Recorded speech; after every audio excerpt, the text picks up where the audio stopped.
الحمدللہ وحدہ لا شریک لہ والصلاۃ والسلام علی من لا نبی بعدہ۔ حضور اکرم صلی اللہ علیہ وسلم کا ارشاد گرامی ہے، المسلمون کجسد واحد، دنیا بھر کے مسلمان ایک جسم کی طرح ہیں۔ ان اشتکا عینہ اشتکا کلہ و ان اشتکا رأسہ اشتکا کلہ، پوری دنیا کے مسلمان ایک جسم اور بدن کی طرح ہیں۔ اگر جسم میں آنکھ میں درد ہو، پورا بدن درد محسوس کرتا ہے۔ سر میں درد ہو، پورا جسم درد کو محسوس کرتا ہے۔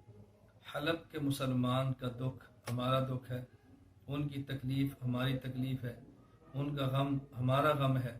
اور سچی بات یہ ہے، ان مسلمانوں کی بے بسی، پھر ان کے ظلم و ستم، اس پر دل خون کے آنسو روتا ہے۔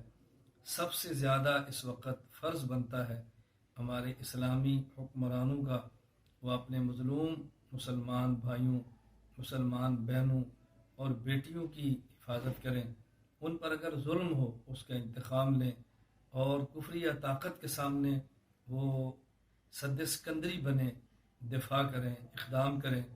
اور حکمرانوں کے علاوہ جو ہمارے مسلمان بھائی ہیں دنیا میں بسنے والے، جس حد تک ممکن ہو اس موقع پر ان مظلوم مسلمانوں کا ہر طرح سے تعاون کرنا چاہیے، ان کی مدد کرنی چاہیے، اور آخری درجہ کم از کم اللہ سے دعا کرنی چاہیے کہ یا اللہ تو شہداء کے درجات بلند فرما، یا اللہ تو زخمیوں کے زخم ٹھیک فرما دے، اے مولا کریم جو مسلمان بے بس اور مظلوم ہیں تو ان کی مدد فرما، خصوصاً ہماری مائیں اور بہنیں اور بیٹیاں، اللہ تو ان کی عزت محفوظ فرما۔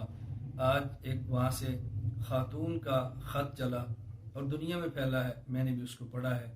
اس نے کہا، میرے مسلمان بھائیوں، میں اپنی عزت کو بچانے کے لیے خودکشی کرنے کے لیے جا رہی ہوں، یہ میرا گناہ ہے، نیکی ہے، اس پر فتوے مت لگاؤ، میرے پاس اس کے علاوہ اپنی عزت بچانے کا اور کوئی راستہ نہیں۔ میں یہی کہہ سکتا ہوں، میری مظلوم وہ بہن، میری مظلوم مسلمان بہنوں اور ماں اور بیٹیوں، بس ہم بھی دعا کرتے ہیں، تم بھی دعا کرو، اللہ اس مسلمان قوم کو غیرت دے، اللہ مذہبی اور دینی حمیت عطا فرمائے، اور اللہ رب العزت کوئی ایسا مرد جری پیدا کرے کہ جو تمہاری عزت کو حفاظت کے لیے اور مسلمانوں کی عظمت کے لیے میدان میں اترے۔ اللہ رب العزت کی ذات قدیر ہے، قادر ہے، اور یقیناً انشاءاللہ ایسے فرق پیدا ہوں گے، حالات تبدیل ہوں گے۔ یہ ظلم کب تک چلے گا؟ کتنا ظلم بڑھے گا؟ آخر اندھیری رات کی ایک صبح ہوتی ہے، طلوع ہوتا ہے سورج، اندھیری راتیں چھٹ جاتی ہیں۔ بہرحال میں یہی عرض کروں گا کہ میں ذاتی طور پہ اپنی بات کرتا ہوں کہ میں شرمندہ ہوں اور ہمیں بہت دکھ ہے اور احساس ہے۔ اللہ رب العزت میری بھی اصلاح فرمائے، امت مسلمہ کی اصلاح فرمائے۔